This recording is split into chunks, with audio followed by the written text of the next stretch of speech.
Assalamualaikum warahmatullahi wabarakatuh. Kembali lagi dalam podcast PKBI yang akan dipandu oleh saya, Muhammad Afrika Anugrah. Nah, pada siang hari ini kita kedatangan tamu spesial. Selamat siang Pak Saiful Anwar. Selamat siang. Apa kabar Pak? Baik. Alhamdulillah sehat ya Pak ya. Alhamdulillah. Ya, sehat. Bapak Saiful Anwar ini adalah pengurus bendahara umum di PKBI ya Pak ya. Ya. Oke. Hari ini dalam podcast kali ini kita akan membahas tentang kenakalan remaja, Pak. Oke. Kita akan membahas tentang kenakalan remaja. Jadi, secara umum kenakalan remaja adalah segala macam perbuatan yang dilakukan oleh remaja dalam rentang usia 15 sampai 19 tahun yang melawan aturan dalam masyarakat. Bentuk kenakalan remaja itu ada banyak ya, Pak ya? Ya. Oke. Namun pada umumnya bentuk kenakalan remaja ini menimbulkan kerugian baik fisik maupun materi ya Pak. Oke. Kenakalan remaja berasal dari bahasa Inggris yaitu juvenile delinquency. Juvenile yang artinya adalah anak remaja, sedangkan delinquency artinya adalah kejahatan. Oke. Balik lagi kita Bapak.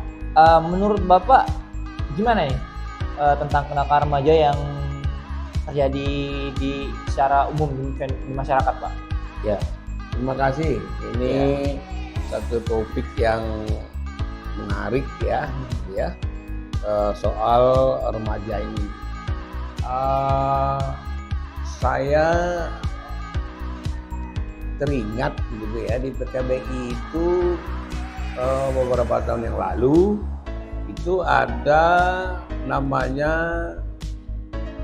Sentra Remaja Rafflesia. Sentra Remaja Rafflesia. Kita singkat ke CCRR gitu ya. SR. Nah, CCRS itu dulu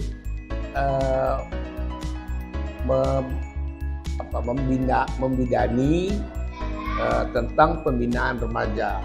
Nah, kenapa ini muncul dulu? Ya. Itu karena karena kita melihat fenomena tadi yang disebut dengan kenakalan remaja ini gitu ya. Nah, kenakalan remaja seperti yang Ananda sampaikan tadi, bahwa bisa merugikan dirinya sendiri, merugikan orang lain, bisa merugikan materi dan seterusnya gitu ya. Nah, berangkat dari situ dulu ya mudah-mudahan sekarang mau kita giatkan kembali nih CCRR ini sehingga bisa membina para remaja ini, jangan sampai dia terlalu jauh ya di dalam konteks kenakalan remaja ini. Nah, kenakalan remaja ini kan macamnya banyak. Iya, gitu ya. Banyak ya Pak ya. Ada dimulai dari yang kecil-kecil tuh maling jambu, ya kan, maling jambu tetangga, gitu, lalu berkelahi, keluyuran dan nongkrong-nongkrong yang tidak ada tujuan, bolos sekolah dan seterusnya itu. Nah, ini sebetulnya harus dibina begitu ya. Nah, sebetulnya kalau remaja ini kalau kita bisa memberikan wadah kepada mereka, berikan kegiatan kepada mereka, mungkin bisa mengurangi ke arah kenakalan remaja ini tadi. Nah, kita PKBI dulu kita punya band, punya apa begitu ya. Nah, lalu kita punya membina para remaja, anak-anak SMP, SMA, seni suara, kegiatan seni, puisi dan seterusnya. Gunanya adalah untuk mengurangi atau mengalihkan perhatian jadi energi anak-anak ini dialihkan kegiatan positif kayak gitu ya Pak ya. Positif sehingga memang kegiatannya itu tersalurkan ke hal-hal yang positif. Energinya kalau sudah habis itu kan dia nggak sempat mikir macam-macam ya. Iya. Nah, oleh karena itu memang pemerintah juga sekarang ini apa mencoba membuat sarana-sarana olahraga di beberapa tempat, di beberapa kelurahan, begitu ya. Ya. Ya sebagai contoh itu di Spangskip. Skip. Spangskip kan ada lapangan basket. Oh iya, Nah, itu iya, digunakan untuk sebetulnya untuk apa mengurangi salah satu upaya adalah mengurangi energi negatif teman-teman. Jadi pemerintah tuh ya, menyediakan sarana untuk itu. supaya ya. Nah, di kelurahan-kelurahan juga, nah di dekat kantor PKBI ini juga di samping di RW 05 ini juga ada lapangan yang kita bangun swadaya masyarakat dan pemerintah bangun lapangan basket. Ya, gunanya itu tadi untuk apa ini kan ya remaja tadi itu ya. gitu ya. Oh ya Pak, Ya. Dalam program PKBI yang Bapak singgung ini kan program itu membina anak-anak muda ya untuk mencegah fenomena kenakalan remaja ya Pak. Ini anak-anak muda yang dibina dalam program ini anak-anak muda yang seperti apa Pak? Apa menyasar ke sekolah-sekolah atau ke lingkungan-lingkungan RT atau RW gitu? Ya dulu kita punya kegiatan ada kita sebut dulu kelompok remaja bertanggung jawab, KRBJ namanya. PKBI punya itu. Jadi remaja di sekolah-sekolah kita datangi, Ya. kita berikan pengetahuan gitu, terutama yang berkaitan dengan reproduksi. Oh, dengan Nah reproduksi. ya kita kasih tahu. Sehingga kenakalan remaja ini sekarang kan ya harus juga diantisipasi soal penyimpangan, misalnya penyimpangan perilaku seksual dan seterusnya itu yang kita akan hindari, kita cegah gitu jangan sampai itu terjadi gitu. Nah ini PKBI ambil bagian untuk ya disebut KRBJ itu tadi, kelompok remaja bertanggung jawab, lalu sentra citra remaja terplesia. Nah itu kita gunakan untuk itu. Nah sasarannya ya ada ke SMP, ada ke SMA, jadi bahkan memang mahasiswa. Jadi memang menyasar ke institusi-institusi pendidikan ya Pak ya. Iya betul. Ya. Itu Pak, menurut pengalaman Bapak nih ya Pak, contoh kenakalan remaja yang umumnya terjadi di masyarakat itu seperti apa aja Pak? Ya tadi mulai dari paling kecil, paling jambu gitu ya. Lalu kalau kita lihat sekarang ini kan ada orang kelompok, misalnya kelompok motor yang disebut dengan geng motor ya. Nah, tadinya baik dia banyak kumpul gitu, tapi lama-lama melenceng tujuannya makin besar begitu ya, dia menjadi suatu fenomena yang negatif jadinya kelompok ini gitu. Nah oleh karena itu memang ini harus dibina ini. Nah mestinya memang PKBI kepengen masuk ke ranah itu gitu ya, mencegah lah gitu ya, preventif agar supaya tidak terjadi perilaku menyimpang ini tadi. Ya seperti geng motor, bagus geng motor itu kan misalnya kelompok motor CB, ya CB lama begitu ya, Vespa begitu, sebetulnya bagus dia bentuknya gitu. Tapi ini harus ada pembinanya, harus diawasi agar tidak melenceng. Agar tidak melenceng dari konsepsi awal gitu. Nah, oleh karena itu memang perlu peran-peran institusi, katakanlah PKBI, sekolah, lalu bekerjasama dengan orang tua. Orang tua juga harus dilibatkan dalam konteks ini dalam rangka mengurangi mencegah ya Pak. Ya, mencegah penyimpangan. Nah, sekarang ini kan kita kan PKBI kan membina lapas remaja, lapas anak atau lapas remaja nih. Dan pendampingan hukum itu ya Pak ya. Hukum gini. Saya beberapa waktu yang lalu kami visitasi kepada mereka begitu, tanya kenapa kamu bisa masuk penjara? Nah, jawab dia enteng aja jawabnya, membunuh orang Pak kan ini kan terlalu ini gitu kan. Lalu saya katakan kenapa dibunuh? Harus ada sarana dan prasarana untuk kegiatan mereka, ini yang paling penting gitu. Jadi memang sudah ada dari PKB ini upaya tindakan pencegahan dan Kalau dan untuk yang seperti anak di lapas itu ada upaya pendampingan hukum ya Pak Iya, ya. iya. Itu bukan pendampingan hukum lagi. Dia kan sudah menjadi narapidana. Jadi kita membina dia. Nah, kami itu sampai beli alat band. PKBI beli alat band kepada mereka. Mereka main band di dalam itu. Jadi mereka seperti itu. Jadi nanti pada saat mereka asimilasi istilahnya itu, Balik lagi ke masyarakat ya Pak. ke masyarakat, mereka sudah siap. Harapannya dia tidak lagi menjadi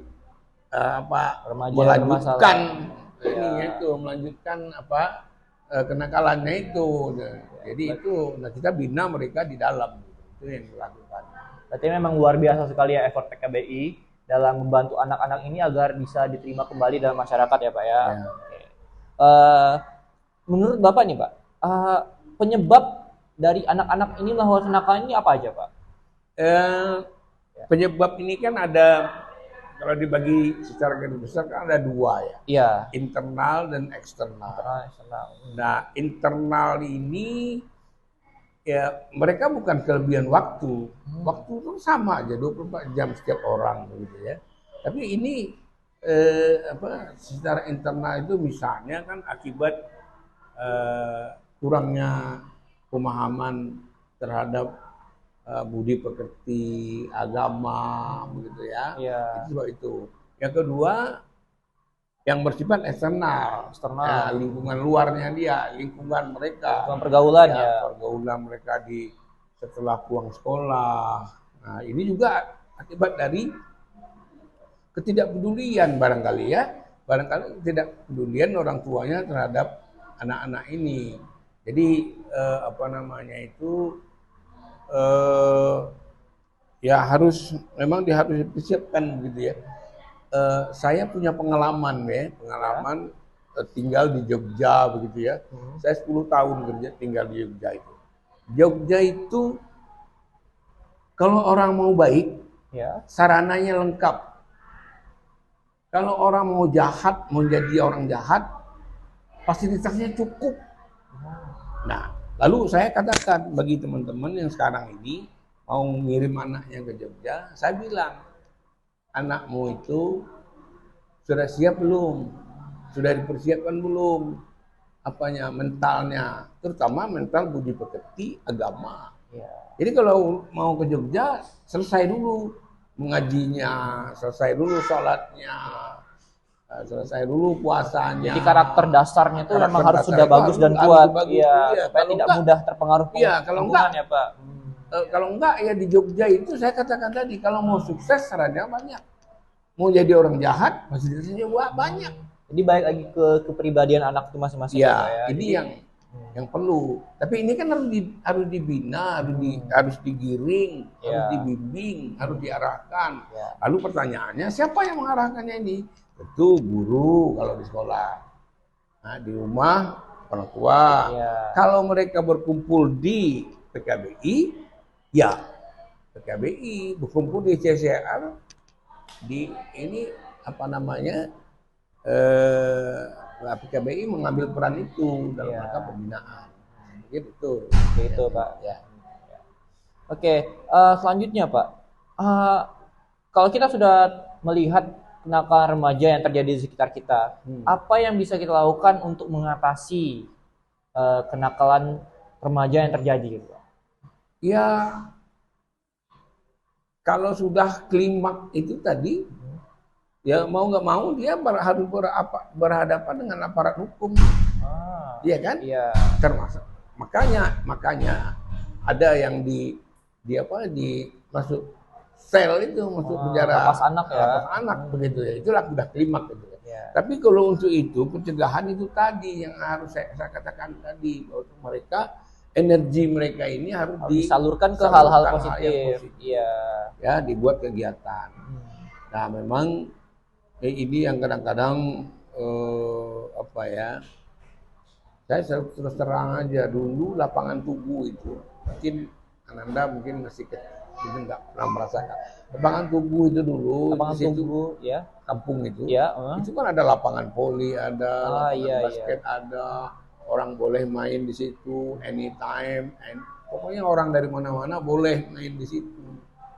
Nah sekarang ini boleh dikatakan nggak ada yang begitu. Nah baru belakangan 2 tahun 3 tahun terakhir muncullah yang di Sepang Skip, tadi yang kelurahan, beberapa kelurahan itu. Nah ini maksudnya kan harusnya dikembangkan lagi itu adalah memang di sekolah gitu ya. Sekolah itu sarana olahraga seni itu harus dibangkitkan kembali agar supaya ini tidak terlalu. Dan sekarang ini kan dengan teknologi IT, HP, internet, ini kan suatu hal yang besar pengaruhnya terhadap para remaja kita gitu ya. Mempengaruhi kepribadian mental anak-anak segala macam. Ini kan jadi persoalan. Ya, beberapa penelitian mengatakan bagi anak-anak balita kalau hanya disuruh terlalu sering lihat HP, nonton YouTube dan seterusnya, ini kan berpengaruh terhadap karakter dia di kemudian hari. Dia bisa saja bisa speechless gitu ya. Jadi bisa perilakunya tidak sesuai dengan umurnya dan seterusnya. Ini yang jadi persoalan yang harus kita tangani sedini mungkin, harus disadari ini. Kalau tidak ya akan berakibat buruk gitu ya. Berarti keluarga, institusi pendidikan memegang peran penting dalam pencegahan kenalan remaja ya Pak ya? Ya, pendidikan itu boleh dikatakan ya anak ini kan dari jam 8 sampai katakanlah jam 2 gitu ya. Berarti kan berapa jam itu? 6 jam. 6 jam di sekolah. Iya kan? Sebetulnya yang paling banyak itu memang dirubah. Ya. Kalau di 6 jam di sekolah, berarti 18 jam di rumah. Itu yang paling banyak anak-anak ini gitu loh. Nah ini artinya peran orang tua ini juga besar gitu terhadap pencegahan kenakalan remaja ini. Nah oleh karena itu memang orang tua sekarang ya diharapkan ya lebih cerdas dalam proaktif proaktif untuk membina anaknya. Nah, sekarang ini jadi persoalan juga orang tuanya kadang-kadang terlalu sibuk dengan pekerjaan sudah tuh nggak diperhatikan, sibuk juga dengan TikTok orang tuanya gitu kan. Nah, udah ya anak tak kemana kan banyak ada ya di Inggris itu kalau nggak salah anak-anak protes gitu ya, yang memberikan beberapa spanduk mereka bilang luangkanlah waktu untuk kami gitu ya. Kalau dalam bahasa kita itu ya, luangkanlah waktu untuk kami. Jangan sampai nggak ada waktu untuk anak-anak gitu loh. Nah ini kan juga persoalan gitu loh. Nah ini mungkin ke depan PKBI juga ingin mencoba di segala lini. Nah kita kan sebetulnya PKBI ini kan ada yang namanya anak perasa. Gitu ya. Anak perasa itu konsepnya anak-anaknya sekolah di tingkat PAUD, ibunya datang. Nah ini yang anaknya sekolah, ibunya digarap dengan misalnya konsep reproduksi sehat, dengan dengan konsep-konsep pembinaan remaja dan seterusnya. Itu peran kita yang kita harapkan. Ini sebetulnya kita harapkan adalah relawan-relawan muda seperti Ananda ini. Kita harapkan seperti itu. Nah sekarang ini saya terus agak miris juga, relawan-relawan dari mahasiswa ini sangat minim. Nah itu yang saya juga agak saya berharap itu mahasiswa terlibat banyak dalam pembinaan ini, ada kepedulian gitu ya. Jangan kami yang udah tua-tua begini, saya udah 65 loh. Ya, harapannya memang yang muda-muda ya terlibat di sini. Kita lengkap kok, PKBI itu lengkap, alat band ada, silakan main, semua ada, ya, keyboard ada, itu kita punya lengkap gitu. Cuma pemainnya nggak ada. Karena pemainnya nggak ada, yang barang itu jadi barang rosokan aja sekarang jadinya. Jadi itu kita sudah siapkan dari udah lama kita siapkan itu. Harapan kita yang muda-muda, mungkin Ananda bisa ngajak temannya lagi ngajak 3 orang, temannya lagi ngajak 3 orang, jadi banyak orang yang terlibat dalam upaya pencegahan kenakalan remaja ini. Ini sekarang ini ya model Bapak nggak mungkin lah ya turun tangan. Mestinya ke model kalian ini mahasiswa. Nah, jadi mahasiswa harus punya ketertarikan terhadap penyelamatan para remaja ini. Ya, jadi anak-anak yang masih muda itu juga harus aktif dan peduli ya Pak, aware ya terhadap kondisi teman sebayanya, itu yang kita harapkan. fenomena sosial yang terjadi. Itu yang kita harapkan itu. Iya.